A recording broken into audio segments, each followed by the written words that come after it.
Salam alaikum wa rahmatullahi ta'ala wa barakatuh. Voici le premier examen régional qu'on va corriger.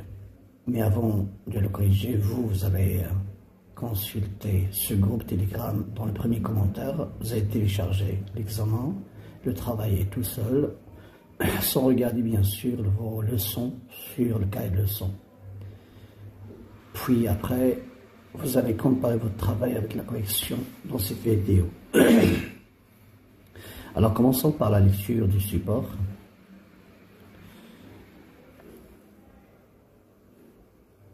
Lorsque j'eus 10 ans, ma famille abandonna la campagne pour la ville. Là, je débutais dans la vie comme crieur des journaux. Une des raisons, c'est que nous avions besoin d'argent. Mais je dois dire d'abord que j'avais découvert la bibliothèque publique et que je me plongeais dans la lecture. Dans les pauvres fermes où j'avais vécu, les livres n'existaient pas. Par un pur miracle, on m'en avait prêté 4, des ouvrages merveilleux que j'avais dévorés. À cette époque, on n'écrivait pas d'ouvrages pour les enfants. Je me rappelle avoir été impressionné en consultant le catalogue par ce titre, Les aventures du pèlerin Pickle. Je remplis un bulletin et le bibliothécaire me remit la collection des œuvres complètes en un énorme volume. Je lisais tout, mais je m'attachais surtout à l'histoire, aux aventures et aux anciens voyages sur terre et sur mer. Je lisais le matin, l'après-midi et la nuit. Je lisais au lit, à table, à l'allée ici de Jackson, et au retour de l'école. Je lisais aux récréations pendant que mes camarades s'amusaient. Je répondais à tout le monde, allez-vous-en, vous m'agacez. D'après Jack London, le cabaret de la dernière chance, 1913, traduit par L. Positif. Bon, après la lecture du texte, bien sûr que vous allez faire pendant l'examen, vous allez faire 2-3 fois la lecture, puis lisez les questions de manière très attentive, puis essayez de répondre aux questions une à une. Puis aussi, et c'est mieux de commencer par les questions les plus faciles avant d'aborder les questions un peu difficiles. Alors, après avoir lu le texte, on va commencer directement les questions. La première, c'est celle-ci. C'est toujours des questions d'identification du paratexte. Exemple de titre de l'œuvre, le nom de l'auteur, le type de texte, l'année de parution. Et voilà donc les réponses à ces questions. Bien sûr, vous avez le titre de l'œuvre, c'est le cabaret de la dernière chance. Voici le titre. Généralement, on l'écrit en incliné et parfois souligné. Le cabaret de la dernière chance. Puis le nom de l'auteur. Le nom de l'auteur, ça veut dire de l'écrivain, celui qui a écrit le texte, ou bien le livre, c'est Jackson London. Et normalement, attention d'oublier de mettre les majuscules. Essayez d'écrire exactement les mots comme ils sont écrits dans la source. C'est pas la peine de transformer les majuscules en minuscules, vous pouvez être sanctionné par le correcteur. On passe au type du texte. Donc pour les types de texte, on peut avoir un texte descriptif parce qu'il y a beaucoup d'images, on a beaucoup de descriptions. Pour avoir un texte argumentatif dans lequel l'auteur ou le narrateur essaie de défendre une idée avec des arguments, ou bien un texte explicatif où on explique un phénomène, par exemple un phénomène scientifique, ou bien un texte narratif où nous avons un narrateur qui raconte les actions des personnages de manière chronologique. À l'exemple de ce texte, on trouve beaucoup plus de questions d'actions que de descriptions. عندنا بزاف ديال les actions, يعني حركية في le texte, وما عندناش les images, c'est-à-dire les portraits physiques, moraux, vestimentaires, ou bien la description des espaces, ou bien des choses, des objets ou des animaux. On n'a pas ça, on a surtout les actions. Alors on va mettre le texte narratif comme réponse à cette question sur le type de texte. Dernière identification paratextuelle, c'est l'année de parution. L'année de parution, vous l'avez dans la source ici, c'est 1913. 1913. Alors vous avez ici un point gratuit. Après ça, on passe à la question suivante. Et la question suivante, c'est qui est le personnage principal du texte? Qui est le personnage principal du texte? Si on revient au texte, on va trouver beaucoup de je. J'ai eu disons, je débutais, je dois dire, j'avais découvert la bibliothèque, je me plongeais dans la lecture, etc., etc. Donc, le personnage principal, c'est le narrateur. Donc, le personnage principal de ce texte est le narrateur. Et on nous demande aussi dans la question, quel est son âge? L'âge du narrateur. Je vais chercher ici, je vais trouver dès le début, lorsque j'ai eu 10 ans. Donc, l'âge, c'est 10 ans. J'espère que vous avez compris jusque-là comment on peut tirer ces informations à partir du texte. Donc, essayez de comprendre parfaitement la question et chercher l'information sereinement et de manière précise dans le texte. Alors, la question numéro 3. Vous allez recopier le tableau suivant sur ta copie, puis coche vrai ou faux, ou vrai ou fausse. On prend la première affirmation. Avant, le narrateur habitait à la campagne. Donc, les réponses.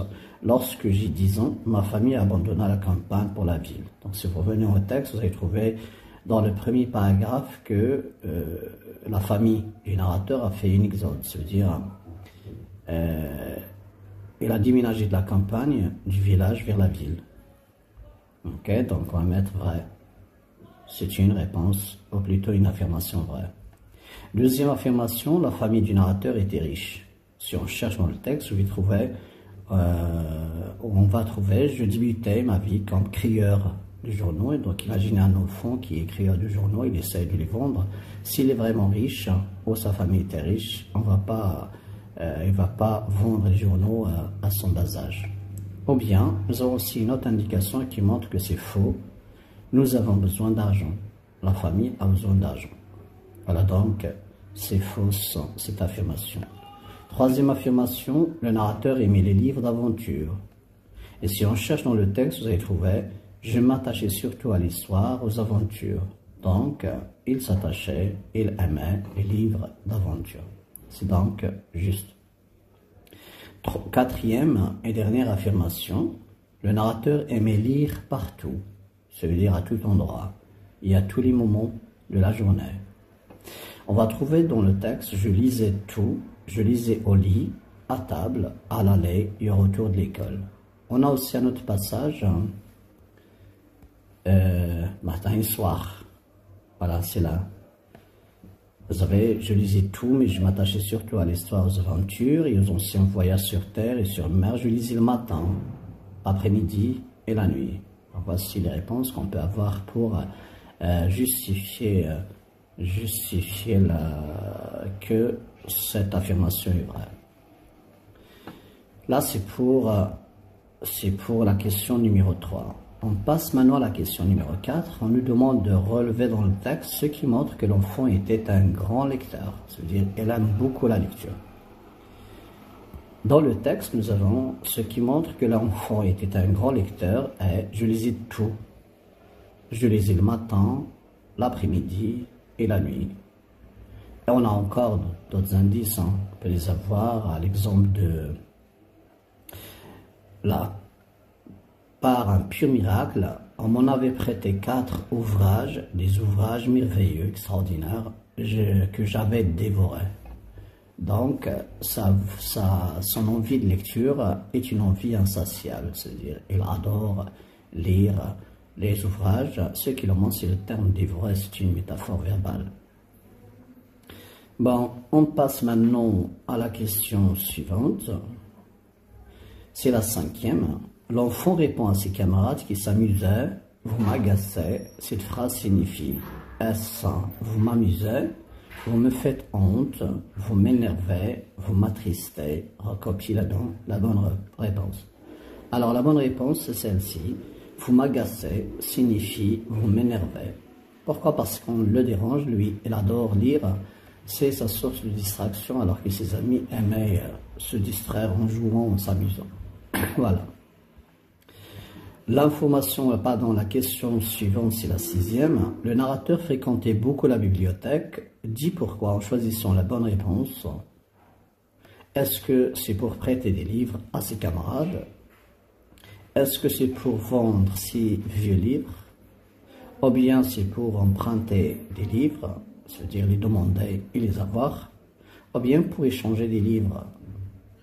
La bonne réponse est celle-ci. Le narrateur fréquentait beaucoup la bibliothèque pour, je suis désolé, hein, alors pour emprunter des livres.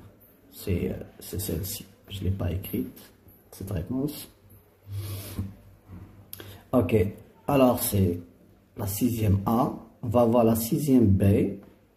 Dans la 6e B, vous avez le narrateur fréquentait beaucoup la bibliothèque. Les livres de la bibliothèque étaient faits pour les adultes. Montre-le à partir du texte, ce qui montre que ces livres sont faits pour les adultes. La réponse, c'est que les livres de la bibliothèque étaient...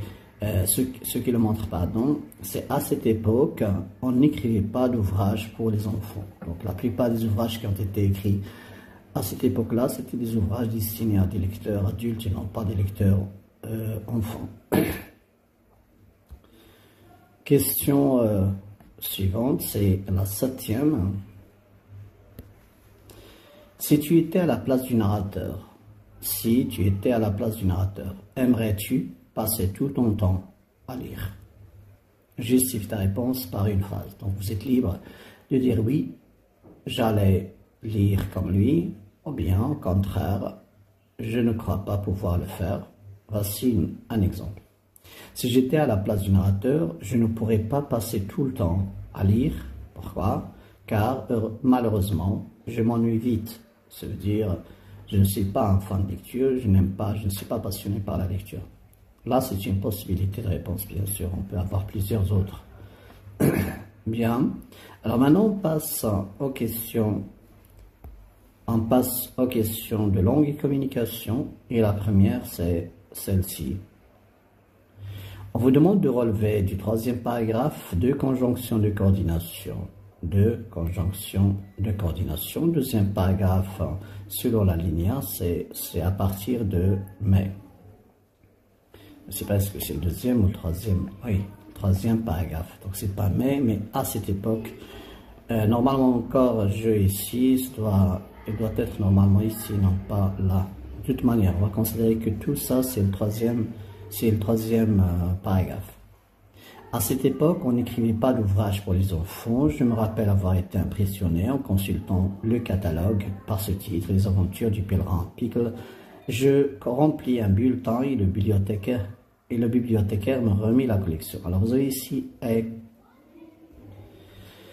les 2 conjonctions de coordination sont le bulletin est, le bibliothécaire, 3 points de suspension, c'était si. Et on a aussi dans le début de cette phrase, je lisais tout, mais je m'attachais surtout à l'histoire. Donc on a ici mais comme une conjonction de coordination qui signifie l'opposition. Voilà. Puis la question numéro 2. Dans la question numéro 2, on nous demande de trouver à partir du texte 2 mots appartenant au champ lexical de la lecture. Alors, la réponse à cette question, dès le début, vous allez avoir, dans le 2e paragraphe, la bibliothèque et les livres. Donc, nous avons ici la bibliothèque, ça a une connotation, plutôt, il a une relation avec la lecture. On a une bibliothèque parce qu'on y va pour lire des livres. Ou bien encore, on peut avoir des livres. Je ne sais pas où je l'ai tiré, voilà, c'est là. Les livres n'existaient pas de mon livre. Mais on peut avoir encore dans le texte d'autres mots qui relèvent de ce champ lexical appelé champ lexical de la lecture. Question 3. Alors, dans la question 3, vous avez relié ces 2 phrases par un moyen exprimant la cause. Le jeune garçon vendait des journaux, sa famille avait besoin d'argent.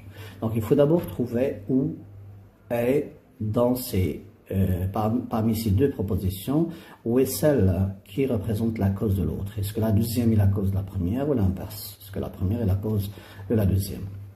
Bon, la réponse c'est le jeune garçon vendait des journaux. On se pose la question, pourquoi il vend des journaux? La réponse est car, je vais mettre la plus simple des expressions, puisqu'on nous demande d'exprimer la cause sans bien sûr déterminer l'outil à utiliser. Donc, la plus simple, c'est car sa famille avait besoin d'argent.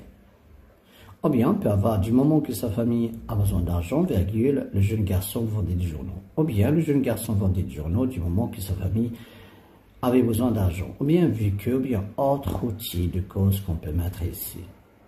J'espère que c'est clair. Alors, on passe maintenant à la question 4. Pour la question 4, exprime l'opposition en remplaçant ce qui est souligné par le moyen qui convient. On nous demande l'opposition. Donc, on doit avoir l'opposition entre la première et la deuxième, avec ici l'outil proposé, c'était pendant que. Donc, nous, on va proposer d'autres outils. On peut avoir ça. Je lisais aux récréations, même si mes amis s'amusaient. Ou bien, alors que mes amis s'amusaient. Bien, cependant, mes amis s'amusaient. Ou toutefois, mes amis s'amusaient. Néanmoins, revanche, à contrario, vous avez toute une série d'outils de position qu'on peut mettre ici. En classe, vous pouvez me proposer, si vous n'avez pas trouvé le moyen que vous avez utilisé dans la phrase, ou dans l'exemple de cette correction, vous pouvez me le dire en classe pour être sûr de votre réponse. Question numéro 5 maintenant. Dans la question 5, on nous demande de conjuguer les verbes entre parenthèses au temps qui conviennent. Alors ici, vous avez l'enfant aller à la bibliothèque. Pour quel but? Pour que le bibliothécaire, lui, le va remettre des livres. Donc vous avez l'outil c'est pour que, c'est un outil de but. Lorsqu'on a deux sujets différents, on l'utilise. Alors vous avez ici l'enfant aller à la bibliothèque pour que, et non pas pour, parce qu'on a deux sujets différents. Sujet 1 c'est l'enfant, sujet 2 c'est le bibliothécaire.